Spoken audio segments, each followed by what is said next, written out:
দেশে বাংলাদেশে গ্যাস পায় না, গ্যাস 6 টাকার থেকে 43 টাকা লিটার। সেই গ্যাস নদীর মধ্যে পাইপ ফেটে যায়, নদীর মধ্যে যে গ্যাস বাড়াচ্ছে ওই দিক গ্যাস বন্ধ করার কোনো কথাই নেই। ওটি লস হচ্ছে, সেই দাম এটি বাইরে দিয়ে আমাকে গ্যাসের টাকা নিচ্ছে। যারা পাক করার জন্য লাইন লেছে গ্যাস থাকে না, করছে ভাই গ্যাস মঙ্গা তো ওই দিক ট্রাকও দিতে এই দিক থাকিচ্ছেন। এতই বাহানা, মনে হচ্ছে ওরাই বেশি জানে। হ্যাঁ, এতই অজুহাত। কারণ কি, পৃথিবীর যে দেশে ইসলাম বিজয় হয়েছে সেই দেশেই শান্তি, তাছাড়া নচেত কোনো দেশে শান্তি নাই। যে সময় আইএমএ জাহিলিয়াত ছিল সেই সময় সূর্য ছিল, চন্দ্র ছিল। বলুন তো ওই যুগকে অন্ধকার যুগ বলা হয়, তাহলে কি সূর্য ছিল না? ওখানে সূর্য ছিল, চন্দ্র ছিল, কিন্তু মানুষগুলি এত অশিক্ষিত, এত চরিত্রহীন, এত বাজে জীবন তৈরি করেছিল। সূর্য থাকার পরও জাতীয় অন্ধকার। আর আমাদের এখন যত শিক্ষিত তত দুর্নীতি। কোনো কল্যাণওয়ালা ঘুষ খায় না, কোনো আলুওয়ালা ঘুষ খায় না, এই কথা কন না। কোনো রিক্সাওয়ালা দুর্নীতি করে না। আর যা ভাড়া তাই চাইলে তাই দেয় না। উই চড়ছে সিএনজি, চড়ছে বিমানবন্দর, চড়ে যাচ্ছে মেডিকেলে, ওটি যা করছে একেবারে ভাড়া নতুন লোক চড়িছে হুট করে, করছে কত ভাড়া? তোটকের ভাড়া যদি 30 টাকা 40 টাকা হয়, ও করছে 60 টাকা। কতক্ষণ? তাহলে যদি কয় বাড়ি দূরবা, বাড়ি আমার বহু দূরবা নওগাঁ, কেবা এটি থেকে ওই বনানির যাবো কয় টাকা ভাড়া? সিএনজি এলা করছে তুমি একলা যাবে না, কি করবে কও? কোথায় না প্যাসেঞ্জার যাচ্ছে আমি যাব, তখন করছে 100 টাকা লাগবে। জানে না যে ওই, আর বগুড়া যারা চিনে, বগুড়া যারা জানে, ওরা জীবনে দর করে না। বগুড়ার প্রত্যেকটা লোক আমি দেখেছি এই মাটিটারি চর্বি 7 মাথার নামবি, কোনো দর করে না, নামে টাকা 10 টাকা ফেলে দিয়ে চলে গেল। আর রিক্সাওয়ালারা জানে যাই দর করবি বুঝবি পল্লীর লোক এনা বেশি করে চাই। তাহলে সব জায়গার দুর্নীতি, সব জায়গাতে অন্যায়, কথা কন না। তাহলে এইগুলি দূর হবে একমাত্র আল্লাহর ভয় কলিজার থাকলে। আমরা এই ভয়ের কথা কই ভাই, সেটি আমার যারা বল খেলে দেখবেন কিছু কিছু প্লেয়ার আছে, উই যেটি বল সেটি, বল যেটি উই সেটি। মানুষ কি প্লেয়ারে যেটি বল উই সেটি, বাপরে দৌড়াই বারে, কত কোনে গা। তাহলে আপনি দুনিয়াতে যদি কোরআনের কথা অবিশ্বাস করেন, মিথ্যা মনে করেন, আপনি নির্ঘাত, আমি নির্ঘাত। জাহান্নামের আগুন যেখানে, আমরা থাকবো সেখানে। কার কথা? আল্লাহ। সাথী মানে কি? বন্ধু। আগুন যার বন্ধু হবি তার পরিচয় হলো ই আল্লাহর কথা বিশ্বাস করেনি, নবীর কথা না আল্লাহর কথা অস্বীকার করেছে, মিথ্যা মনে করছে। আমাদের দেশে কতগুলো কথা আল্লাহর মিথ্যা মনে করছে তা জানেন? সাধারণ মানুষ বিশ্বাস করে, মৌলবীরা বিশ্বাস করে, ইমামেরা বিশ্বাস করে, বক্তারা বিশ্বাস করে, কিন্তু কাজে প্রমাণ করার শক্তি কারো নাই। আমাদের দেশে একটা কথা আছে, আপনার জমির ধান লাগিয়া, ধান যখন বড় হয় ভাই, তখন কি অ্যামেস্টার টপ দেন না, পেলে নাম দেন না? কয়টা কথা কয় না দেন কি দেন না? আলুর গাছ লাগে রিডোমিল দেন না? এখন আপনি অ্যামেস্টার টপ, তারপর পেলে নাম সাবা, আর হচ্ছে এসিমেক্স তরল কীটনাশক নিয়ে বাড়িতে বাড়াচ্ছেন। এর মধ্যে আকাশে মেঘ, আপনার স্ত্রী বলিচ্ছে সাইদের বাপ আপনি বিষ দিবে রান্না দেখিচ্ছেন না আকাশের মেঘ, তখন আপনি স্ত্রীর কথা না শুনে আপনি ঢোল দিয়ে ওষুধ দিয়ে চলে গেছেন। যেখানে চিকাস বাড়াছে তখন ঢোল দিয়ে ওষুধ ছিটানোর পরই এমন একটা মেঘ করে গর্জন ছাড়িছে, জমির আলো ঢোল নামাতি ঝরঝর করে পানি আসছে। আর যে পানি আসার পর যদি আপনি ঢোললে বাড়িতে আসেন, আপনার স্ত্রী আপনার সন্ধ্যা গায়ে ছেড়ে দিবে? তোমাকে না মানা করলো, ম্যাঘ ম্যাঘ দেখে আপনি ঢোললে যায় না, তোমার ওষুধ দেওয়া না দেওয়ার সময়। কথা কন না কে?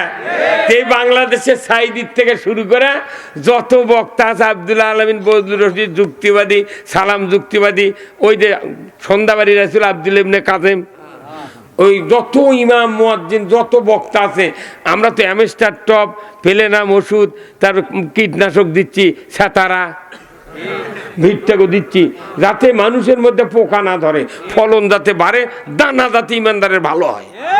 কিন্তু এগুলো যখন যতই স্প্রে করি, কিন্তু রাষ্ট্রশক্তি যখন আইন দিয়ে এগুলো ধুয়ে দেয়, তখন স্যারেনার দাম নেই।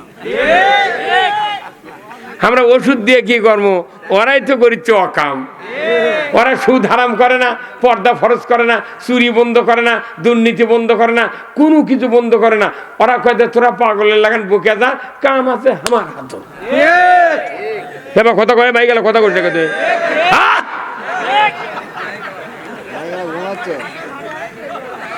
কেবা কি কথা খারাপ হলো? আমরা বক্তি ওই জন্যই বাংলাদেশে সাইদির মতো বক্তা বাংলাদেশে আর 1 কোটি বছরও কি তৈরি হবে? তাহলে তার বক্তৃতা যখন কাম হয়নি, আমাকেও থুতি নেই। তারই জন্যে 7 জন চেয়ারা মিছিল করে আমাকে লিয়েছে। আমি মনে মনে করতে এগুলো করিস না রে, মানা করছি তাও শোনেনি। পাগল এরা, এগুলো স্লোগান দেওয়াতে আরো বাতিলেরা খেপে যাচ্ছে। এই বগুড়ার বক্তাকে আর স্লোগান দেওয়া লাগবে পাগল। এখানে যেগুলো অতিথি এমপি আসে, মন্ত্রী আসে, বক্তৃতা তার 1 মিনিটের বক্তৃতা আমাকে সারা জীবনের বক্তৃতার চেয়ে দামি। 1 মিনিটের বক্তৃতা বক্তাকে সারা জীবনের বক্তৃতার চেয়ে দামি। এই আওয়াজটা জনগণকে তুলতে হবে। আজকে প্রধান অতিথি যারা মাহফিলে থাকেন, এই প্রধান অতিথি এমপি মন্ত্রী, বড় বড় উপজেলা চেয়ারম্যান, মেয়র, এরাই তো প্রধান অতিথি। আমি আমার এই জীবনে বহু বক্তৃতা শুনেছি, কোনো অতিথি কোনোদিন কয়নি দাঁড়িয়ে যে আপনারা আমাকে সহযোগিতা করেন, আমি আপনাদেরকে সহযোগিতা করব এই সমাজে আল্লাহর আইন বিজয় করার জন্য। একটাও কথা এখন আমার কানে যায়নি। ওনারা যদি ইসলাম বিজয় না চান, আমাকে বক্তৃতা করে মাগনার দাঁত ফেলে দেওয়া আর শরীর শেষ করা। ভাই কথা কন না, একটা এমপি যদি কয় আপনি আমাদের ভোট দেন, আমরা সংসদে যাব, আল্লাহর আইন চালু করব, আপনারা যদি আমাকে সমর্থন করেন আল্লাহর আইন চালু করব, একটা এমপি যদি কয় ও বইয়ে ছেলে ভোট দেবে। কিন্তু ওরা চিন্তা করে এটা করলে যদি কেউ খেপে ভোট না দেয়। এই কথা ঠিক কিনা? তাহলে এই জন্য আমি বলছি যে এই পৃথিবীর জমিনে যত বক্তৃতা করেন, আল্লাহর আইনের উপরে কোনো বক্তৃতা নাই। আমরা বক্তৃতা করি কিসের জন্য? নামাজ কায়েমের জন্য। কথা ঠিক কিনা? আচ্ছা, নামাজ কায়েমের দায়িত্ব পিতা মাতার, মৌলবীর, বক্তার, তবলিগের, রাজনৈতিক দলের না। নামাজ কায়েমের দায়িত্ব হলো সরকারের। সরকার ছাড়া নামাজ কায়েম হবে না।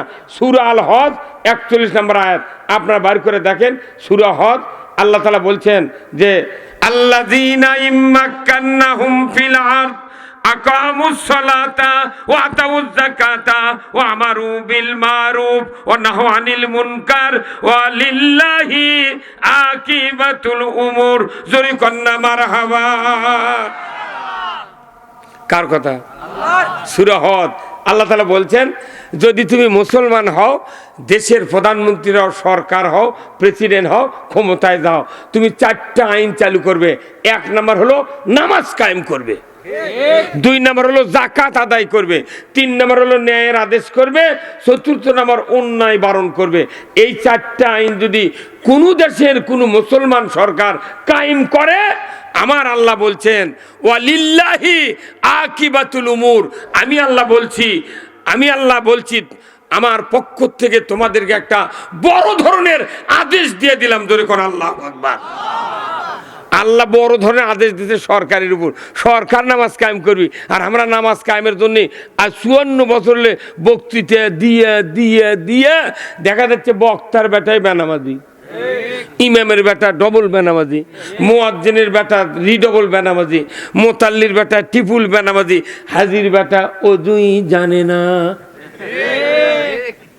তাহলে এই বক্তৃতা দিয়ে লাভ আছে? তা আমাকে এগুলো বক্তৃতা হলো পটি দেওয়া। কি দেওয়া? পটি। একটা লোকের সাইকেল আছে, 12 বছর হলে চালায়। 12 বছর হলে একটা সাইকেল চালাচ্ছে, ওই টিউব বদলায়নি, টায়ার বদলায়নি।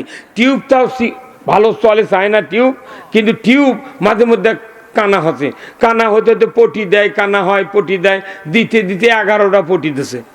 এখন 34 মাসের দিন আবার আর একটা কানা হতে মেকারের কাছে গেছে, চাকা খুলে মেকার দেখে পাম্প করে পানি ডুবে দেখে 12 খান্তি থেকে বাতাস বাড়াচ্ছে। কয় খান্তি? মেকার করছে ভাই তোমার এই আবার এই পটি মুটি তুলে আবার দেওয়া লাগবে, তাহলে 12টা পটি দিলে 12 10 120, তুমি আর 30টা টাকা দাও, তোমাকে নতুন একটা টিউব কিনে এনে দিই, 2 বছর ফাইন চলবে।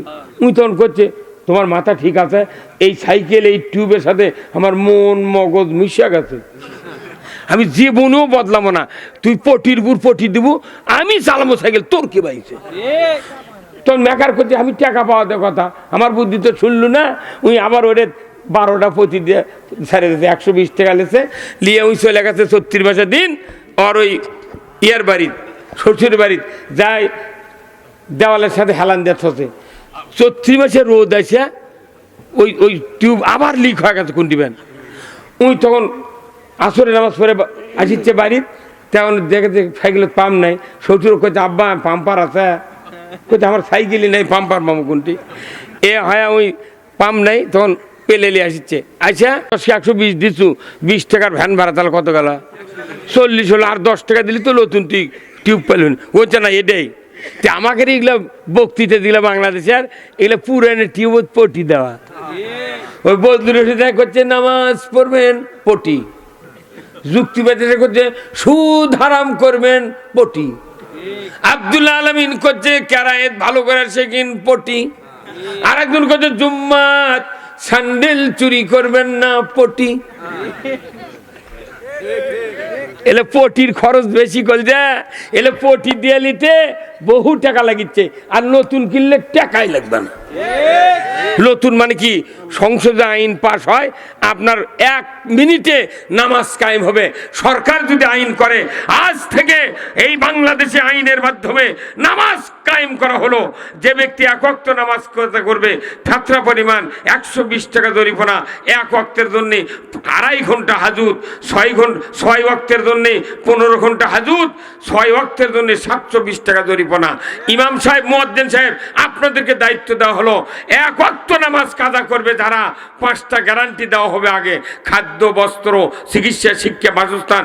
এই 5টা গ্যারান্টির পর যে মানুষ নামাজ কাজা করবে তাকে 720 টাকা জরিমানা আর 15 ঘন্টা হাজুত খাটা লাগবে।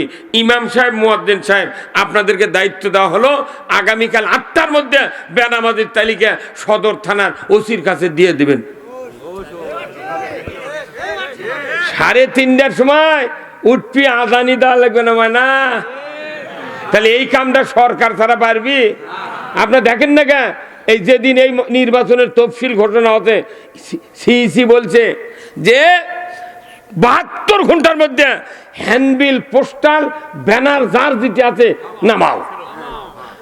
যারা লাখ লাখ টাকা খরচ করে এগুলো বললো টাঙ্গা ছিল, লোয়া মেরে গোঁস পুঁতে প্রার্থী যায়, তাই নিয়ে সিরা ফেসবুকে ছাড়িছে, অথচ একটা পোস্টাল অন্য মানুষ ছাড়লো নি, ওর পেটনে ছোটো হাড্ডি গুঁড়ো করে দিল।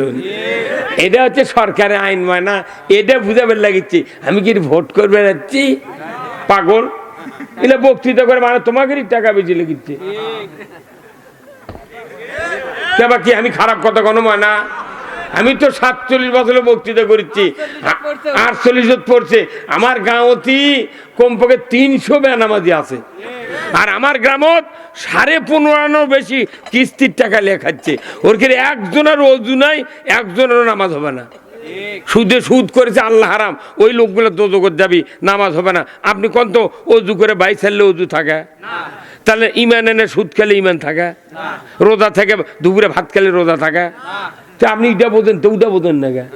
তাহলে কম দুঃখে আমি করছি এটা? সরকার সুদ হারাম করবি, আপনি 4 আনার ইবাদত করলে জান্নাতে যাবেন। আমার শরীর পাক, 1 নম্বর নামাজের প্রথম 13টা আরকান হাকাম, তারই 1 নম্বর হলো শরীর পাক। এখন শরীর পাক মানে কি, উপরে খালি ধুমার খোসা দেয়া কসমেটিক, কসকো, লাইফ বয় এগুলা দিয়ে কসলালেন, কিন্তু ভেতরে যে সুদের টাকা দই মিষ্টি আসা ওগুলো লারি কাটিয়ে চিড়ে মোট ফেলে দিয়া খিলাই করে ঘাও শুকে তারপরে জুম্মার যাওয়া লাগবে। হ্যাঁ, কথা কোন শরীর পাক মানে কি, মানে ইন অ্যান্ড আউট, ভেতর এবং বাহির সব পবিত্র হওয়া লাগবে।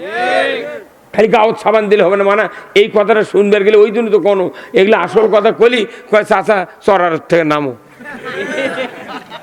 হয় না। মুসলিম আমি, সৈনিক আমি, আমি চির রণবীর, আল্লাহকে ছাড়া কাউকে মানি না, নারাই তাকবীর। বীর মুসলমান ধরো আল কোরআন, ফিরায়া আনো সেই হারানো সম্মান। বীর মুসলমান নারাই তাকবীর, আল্লাহু আকবার, তোলো ধুনি ধরায়া রাখবার। বীর মুসলমান ধরো আল কোরআন, ফিরায়া আনো সেই হারানো সম্মান। বীর মুসলমান আমরা বীরের জাত। কোরআন বিজয় না থাকার কারণে শিখে ইন্দুর বীর আমাকে মাথা লাগতেছে, কোনো দাম নাই। আলিম ওলামার দাম নাই, কারণ কি খালি বাপ মলে দাম, বাচ্চা হলে দাম, ইমামতির সময় দাম, কুরবানির নামাজের সময় দাম, কুরবানি জব করার সময় দাম, আর বিয়ে পড়ানোর দাম। তো কোনো জায়গার দাম নেই, অন্য সময় খালি গাইলেচ্ছে। এই দেশে যদি এমপির বেটারা আলিম হতো, বক্তা হতো, মন্ত্রীর বেটারা বক্তা হতো, সরকারের বেটারা বক্তা হতো, চেয়ারম্যানের বেটারা বক্তা হতো, তাহলে একটা লোক রাজাকার জঙ্গি করলে হইন না, এর ওটা করলে তো আমারই বেটা গাল পারি মারছে, তখন করবা শ্রেষ্ঠ সন্তান। যে আওয়াজ শুনে ওরে মুসলমান ভয়ে কাঁপিত, কাফিরও বেঈমান, জোরে কান মারহাবা। দাওরে সে হুঙ্কার কররে তুলপার, পাপি দুনিয়া ভেঙ্গে কররে চোরমার। বীর মুসলমান ধরো আল কোরআন, ফিরায়া আনো সেই হারানো সম্মান। বীর মুসলমান আমরা বীরের জাত, আমাকে মান সম্মান আছিল সেটা আমরা থুইনি। কথা বল না থুসি ভাই? হ্যাঁ, নামাজি কায়েম নাই, কি হচ্ছে এলা? আল্লাহ রাসূল বলছেন মান তরাকা সালা ফালাইসা মিন্নি, যে ব্যক্তি নামাজ তরক করলো। কি ভাই কিছু কবেন?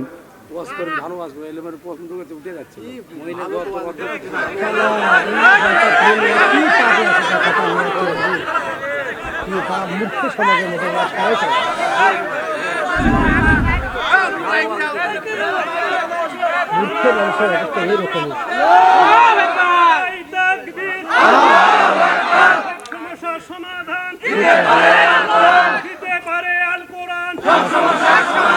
আমার নেতা তোমার নেতা বিশ্বনবী মুস্তাফা, আমার নেতা তোমার নেতা বিশ্বনবী মুস্তাফা, বিশ্বনবী মুস্তাফা আমার নেতা তোমার নেতা। নারায়ে তাকবীর, আল্লাহু আকবার। আমির শত্রুরা হুঁশিয়ার সাবধান, হুঁশিয়ার সাবধান, ইসলামের শত্রুরা হত্যা করে আন্দোলন। ভাইরা আমার, আল্লাহ রাব্বুল আলামিন কোরআনুল কারিমে যা বলেছেন, এই কথাগুলি যদি স্পষ্টভাবে আমরা বলতে থাকি তাহলে এই সমাজে কোনো উন্নতি হবে না। এই কথাগুলি জমিনে বাস্তবে রূপ দিতে হবে, ধরে বলুন ঠিক কিনা? যে মায়েরা বোনেরা ভালো বক্তৃতা শুনতে চান, বলুন তো আজকে আমাদের সমাজে বিবাহিত জীবন এত সুন্দর জীবন, মা বোনেরা জান্নাতি নিয়ামত, যুবকেরা যখন বিবাহ করে, ওই মা বোনদের যখন বিবাহ পড়ায়, ইমামগুলি, মুন্সিগুলি, মৌলানাগুলি মিথ্যা কথাকে আমরা বিয়ে পড়াই। কারণ কি? উমুকের ছেলে উমুক, এত টাকা দেন মোহর, এত নগদ, এত বাকি, চাইবে মাত্র দিতে বাধ্য থাকিবে। এই অঙ্গীকারে তোমাকে শাদী করতে আসিয়াছে, তুমি তাকে স্বামীত্বে কবুল করো। বলি কি বলি না? শরীয়ত অনুযায়ী তুমি স্বামীত্বে কবুল করো। তাহলে বলুন তো 3 লক্ষ টাকা মোহরানা, 30,000 নগদ, 2,70,000 বাকি। বাংলাদেশের শিক্ষিত অশিক্ষিত হোক, ছেলে হোক মেয়ে হোক, তারা কি নগদ বাকি বোঝে না? হ্যাঁ, যে মেয়েটার বিয়ে পড়াচ্ছে উকিল মোল্লা, ওই মেয়েটার যদি বিবেক থাকতো বলতো না এত টাকা বাকি রেখে আমি কবুল বলবো না।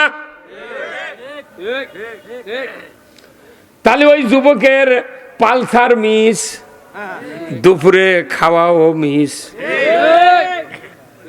বলুন তো ওজুর ফরজ কয়টা? বিয়ের ফরজ কয়টা? দুইটা। এক নাম্বার হলো মোহরানা পরিশোধ করা, দুই নাম্বার হলো ইজাব কবুল করা। বলুন তো আজকে বাংলাদেশে 72 বছর বয়স হয়ে গেছে, দুই স্বামী স্ত্রীর আজও মোহরানা পরিশোধ হয় নাই। এই বক্তৃতা যদি মা বোনদের জন্য করি, ওরা কই ওরে বাবা তাহলে তো বিপদ। তাহলে কোন আসল কথা কলি? চাচা চড়াটোর থেকে নামো। আসল বক্তৃতা হলো যে বাবা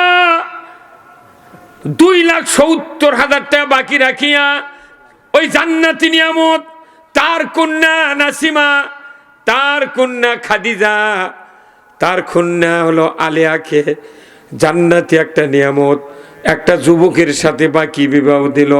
বলুন তো ওই বাবা যদি কুরবানির হাটে একটা গরু নিয়ে যায় বিক্রয় করার জন্য, 1.5 লক্ষ টাকা দাম মিটালো এক খরিদ্দার, 50,000 দিয়া ওই মেয়ের বাবাকে যদি বলে চাচা 50 দিলাম, 1 লক্ষ টাকা যখন দরকার আমার বাড়ির থেকে আপনি আনবেন, গরুটা ছেড়ে দেন, গরু দিবি? ভেড়ার খাসি, বকরির খাসি? তাহলে যে বাপটা একটা কলিজার টুকরা সন্তান মেয়েকে জান্নাতি নিয়ামত দাম্পত্য জীবনের অধিকারী এমন একটা পরিবার গঠন করছেন, সেই পরিবার গঠনের সময় মিথ্যা বলে বাকি তুই জীবনটা সুফে দিল, অথচ একটা গরু তুই বাকি দিল না, খাসি বাকি দিল না, ভেড়া বাকি দিল না। তোর মতো বাটপার কেন তুই একটা জান্নাতে নিয়ামত তুই বাকি দিলু? কথা কন। এইভাবে যদি শাখারে ইউনিয়নত 10টা মেয়ে যদি 10টা বরক ফেরত দিল, 11 নম্বর বর করলেন আব্বা 2 শতক জায়গা বেচে পকেট দে, আমি টাকা ছাড়া বিয়ে করবে দাম না। অটোমেটিক বাংলাদেশে একবারে পরিশোধ করা বিয়ে হতো। তা আমাদের দাম্পত্য জীবনের থেকে ভুল শুরু আছে। আমরা কোন বক্তৃতা কর্ম ভাই? সব বক্তৃতা রাষ্ট্র শক্তি ছাড়া এদেশে কায়েম করা সম্ভব নয়। রাষ্ট্র হলো নবী ছিলেন রাষ্ট্রপ্রধান, আমরা ওই রাষ্ট্র কায়েম যদি করি তাহলে আমাকে আর বক্তৃতা করা লাগবে না। আমরা বাড়ির শুয়ে থেকে করলে বেচা খামো, আপনারা টেলিভিশনের বক্তৃতা শুনবেন, টিভির পরিচার কথা ঠিক কিনা? এটা বুঝতে হবে। আমি যে কথা বলতেছি এই বক্তৃতা কোনো আমারও বিরুদ্ধে যাচ্ছে। আমি বক্তৃতা না করলে টাকা পাবো কোনটি? আমিও চাচ্ছি বাংলাদেশে বক্তৃতা বন্ধ হয়ে যাক। হ্যাঁ কথা কোন একবার বক্তৃতা বন্ধ। বক্তৃতা করে কি লাভ হচ্ছে? 100 বছরের বক্তৃতা করে সেই দেশে সুদ চলিচ্ছে, ঘুষ চলিচ্ছে, অন্যায় চলিচ্ছে, মসজিদে জুতা চুরি বন্ধ হচ্ছে না। কেবা কি ভাই কি? তাহলে এই বক্তৃতা আপনি জানতো নতুন এক জোড়া জুতা কিনা বড় মসজিদের পূর্ব গেটে থুয়া জহরের অজু করে সুন্নতের নিয়ত না করতে ওই জুতা কালীতলা বিক্রি হয়। তাহলে কি হচ্ছে? তাহলে বোঝা লাগবে কথাটা। চুরি বন্ধ করতে লাগে 5 মিনিট। কয় মিনিট? 5 মিনিট। 5 মিনিট লাগবে না। একটা আইন পাস করতে সংসদে 151 জন এমপির 1 মিনিট লাগবে। যারা চুরি বন্ধের আইনের পক্ষে তারা হাঁ বলুন। 151 জন এমপি হাঁ চিৎকার করে যদি খালি হাত তোলে, হাঁ জয়যুক্ত হয়েছে, হাঁ জয়যুক্ত হয়েছে, হাঁ জয়। 5 মিনিট পর থেকে চুরি বন্ধ। কখন বন্ধ হবে? খাদ্য, বস্ত্র, চিকিৎসা, শিক্ষা, বাসস্থান, এই 5টা গ্যারান্টি সরকার দেবে। ওদের খাওয়ার গ্যারান্টি আছে, বাসস্থানের আছে, কাপড়ের আছে, চিকিৎসার আছে, শিক্ষার আছে। ওরা এখন ফ্রি, সরকার মোট দিবি। ওই লোকটা কি ইচ্ছা করে চুরি করবে? চুরি করলে আল্লাহ কথা হাত কবজিত কাটে দে। এই আঙ্গুল খারাপ, সেই জন্য চুরি করছে, তাহলে এই আঙ্গুল এখানে নেমে দে। এই লোকটা যখন শ্বশুর বাড়িতে যাবে ইকার হাত ইঙ্কে করে হাঁট পের পারবে? ঘাটার মানুষ কবে ই চোর হয়ে তাদের ইটি কাটতে গিয়ে ওই ব্যাকারে পাঞ্জাবের পকেটের মধ্যে হাত তুলে লে দেবে। কথা কোনা কেন? এটা হচ্ছে আল্লাহর হুকুম। আর আমাকে করছে ভালো বক্তৃতা করেন, আল্লাহর আইনের উপর ভালো বক্তৃতা নাই। নামাজও পড়বো না, সুদও বন্ধ করবো না, চুরিও বন্ধ করবো না, দুর্নীতিও বন্ধ করবো না। এগুলা বাদ দিয়ে কোন বক্তৃতা আমাকে শিখে দেয় আমি সেটা কম।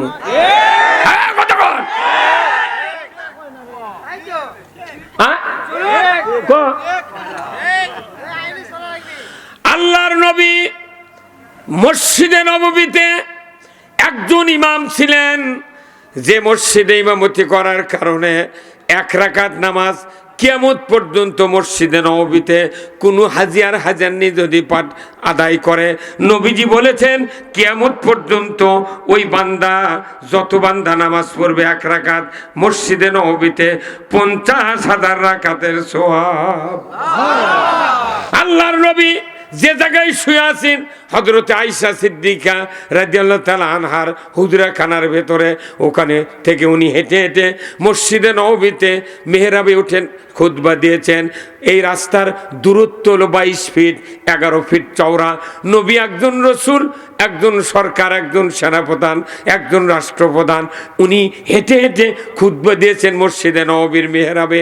আমার নবী বলেছেন, ও দুনিয়ার মানুষ, উম্মতেরা শোনো, আমি একজন সরকার, একজন নবী, একজন যোদ্ধা, সেনাপতি, হেঁটে হেঁটে খুতবা দেওয়ার কারণে জিবরাইল দিয়া আল্লাহ তাআলা নবীজিকে জানায় দিয়েছেন, হে রসুল, আপনি হেঁটে হেঁটে খুতবা দেওয়ার যে রাস্তা দিয়ে হেঁটে মেহরাবে চলে যেতেন, এই রাস্তাকে আমি কিয়ামত পর্যন্ত রিয়াজুল জান্নাতে পরিণত করে দিলাম।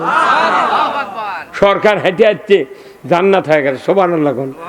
তাহলে ওই সরকারের বক্তৃতা, ওই সরকারের শাসনের কথা কলি, যদি কন যে না ভোটের কথা বাদ দেন, ভালো বক্তৃতা কন, এর উপর ভালো বক্তৃতা আমি আর করে পারবো না করলে।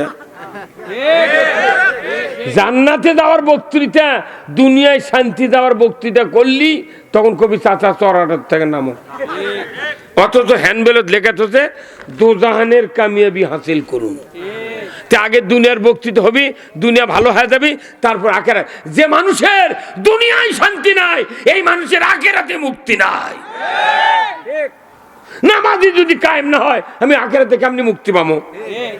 নামাজ কি কব্বরের মধ্যে যা পড়বো না দুনিয়াত? জান্নাত কোনটি করা লাগবে? দুনিয়াত। জান্নাত কামাই করা লাগবে দুনিয়াত। তো মরার পর জান্নাত যাওয়া যাবে? তাহলে দুনিয়া তো আগে ভালো হালি কল যায়। আর দুনিয়া মাজেরাতুল আখিরা, দুনিয়া আখিরাতের কিছু ক্ষেত্র। এই যে যুবক ভাইরা এই শাকের কলার এই ঈদগাহ মাঠে যে কাজ করছেন, এই মাহফিলটা বলুন তো, এই ঈদগাহে নামাজ পড়া কি